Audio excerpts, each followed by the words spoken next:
Imagine being humiliated in public. The weak response is to argue, defend, and chase approval. You start talking fast, trying to prove you're right, trying to be understood, trying to clear things up.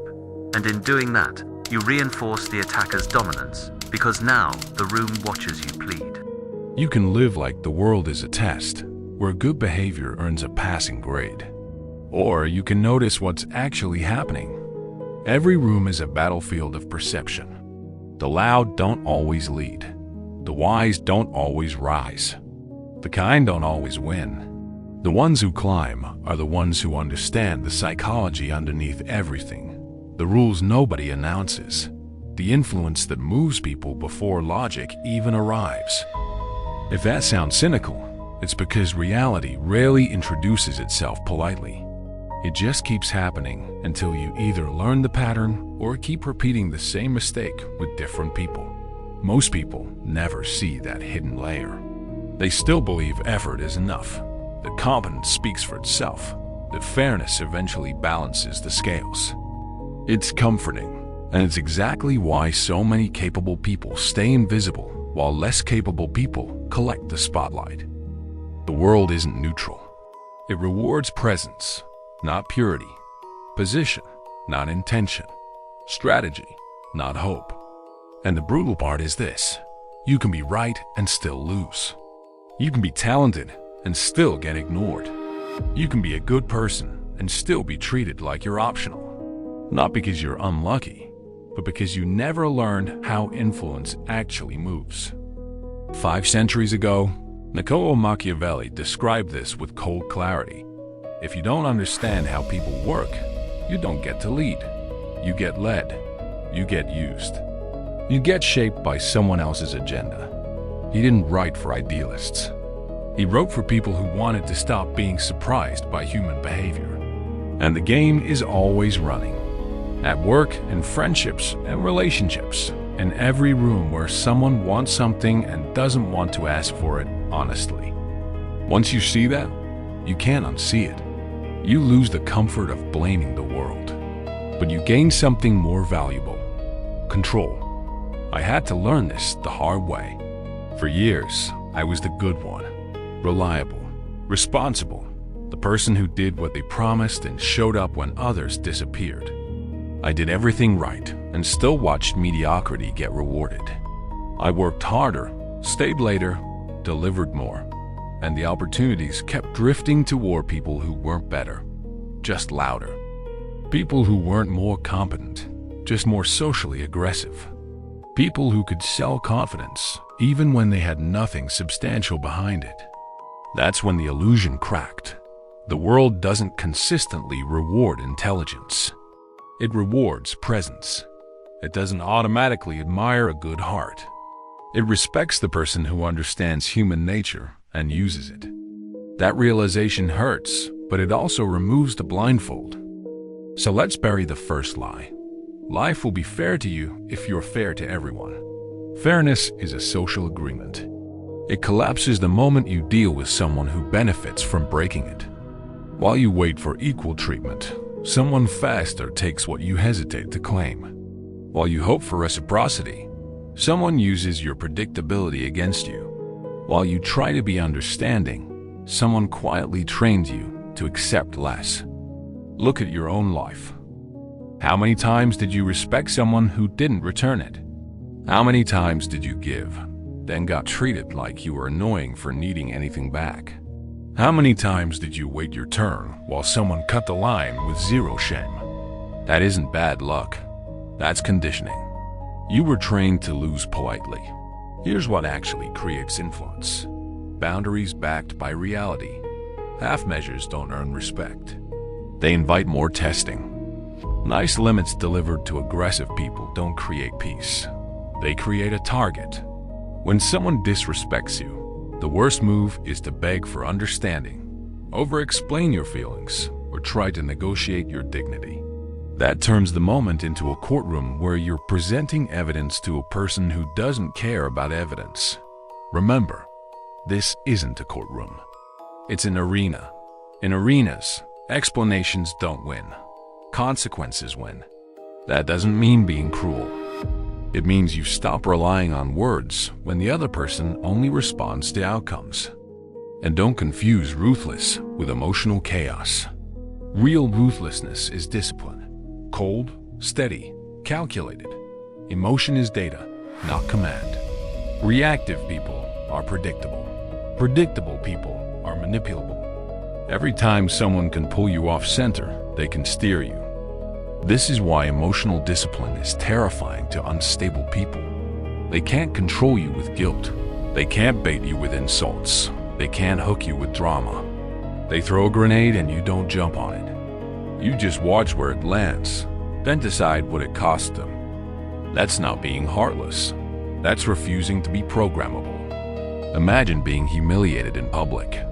The weak response is to argue, defend, and chase approval. You start talking fast, trying to prove you're right, trying to be understood, trying to clear things up. And in doing that, you reinforce the attacker's dominance because now the room watches you plead. The stronger response is chosen, not triggered. Breathe, read the room, then respond in a way that lowers them and raises your position. Sometimes silence is the blade, because silence forces their ugliness to echo. Sometimes one calm line turns their attack into a joke on them. Sometimes the consequence is removing access. Your attention, your help, your presence. Sometimes it's a simple boundary delivered like a wall. No emotion, no debate, just finality. The key is this: your nervous system does not get to make your decisions for you. This is the shift that destroys people-pleasing. Being liked is not the same as being respected. Chasing approval makes you fragile. It makes you bargain your standards just to keep the mood friendly. It makes you tolerate disrespect because you don't want to be the problem. Respect comes from a reputation. You're fair, but not negotiable. Calm, but not harmless. Kind, but not available for abuse. When people feel that energy, they behave differently around you. Not because they suddenly became good, but because the cost-benefit equation changed. And that's how most people operate, whether they admit it or not. Now add one more rule that separates amateurs from strategists. Talk less, act more. Most people announce boundaries they don't enforce. They threaten changes they never make. They promise next time, and next time arrives, and nothing happens. They become a character everyone understands. Loud warnings, no bite. The world stops taking them seriously. Strategists move differently. They stay quiet, observe patterns, choose timing, and when they act, it's clean and memorable. One firm decision can do more than a year of speeches. The goal isn't to be dramatic. The goal is to be undeniable. Here's a simple scenario you've probably lived. Someone in your circle constantly tries to diminish you in public. Little jokes, interruptions, subtle disrespect masked as just playing. The weak approach is to complain privately, vent to third parties, or ask nicely over and over. That signals the person is controlling your emotional state. The stronger approach is to choose the right moment and apply a consequence that teaches the room. You expose the behavior calmly in a way that makes them look small without you looking unstable. Or you remove access to something they value. Your attention, your favors, your time, your connection. You don't beg. You restructure the relationship. That's not cruelty. That's self-respect with teeth.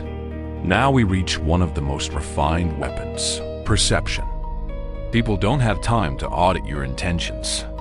They judge fast, based on signals, posture, tone, confidence, status, proof, association, and story. If you don't shape that story, someone else will, and rarely in your favor. Most misunderstandings aren't misunderstandings. They're vacuum. And vacuums get filled by whoever is louder, whoever is more convincing, whoever controls the narrative first. That doesn't mean being fake. It means being deliberate. Make your results visible. Carry yourself with control. Keep some mystery, and frame your choices before others frame them for you. In psychological warfare, What happened matters less than the story people believe happened. This is why two people can do the same thing and get completely different outcomes. One person accomplishes something, says nothing, and waits for recognition like it's a guaranteed paycheck. The other person accomplishes something and frames it. They make it visible. They connect it to competence. They make it easy for others to remember. Same achievement, different story. Outside social media, it's the same. How you enter a room, how you pause before responding, how you hold eye contact, how you dress, how you speak, how comfortable you are with silence. People call this superficial. It's not superficial. It's human. Humans are pattern recognition machines running on limited attention. If you don't respect that reality, you'll keep being surprised by it. Finally, understand this. Real power doesn't announce itself. It's felt. The most dangerous people aren't the ones shouting about dominance.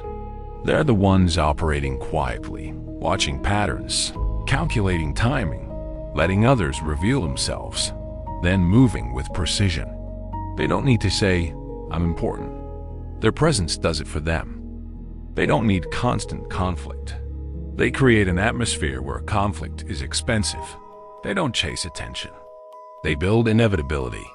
And if you don't learn this layer of influence, someone who already understands it will shape you. There is no true neutrality. If you walk into every room unaware, you become the easiest piece on the board. So choose. You can keep believing in comforting illusions. You can keep waiting for fairness to reward you. You can keep hoping people will treat you well out of decency. Or you can wake up, become emotionally sovereign, set boundaries with consequences, shape perception without losing integrity, and stop being controlled. That's not about becoming a tyrant. It's about refusing to be a victim of your own naivete, because the arena doesn't care what you meant. It responds to what you enforce. If you want to evolve, subscribe to In.SideOut. If you don't, keep scrolling.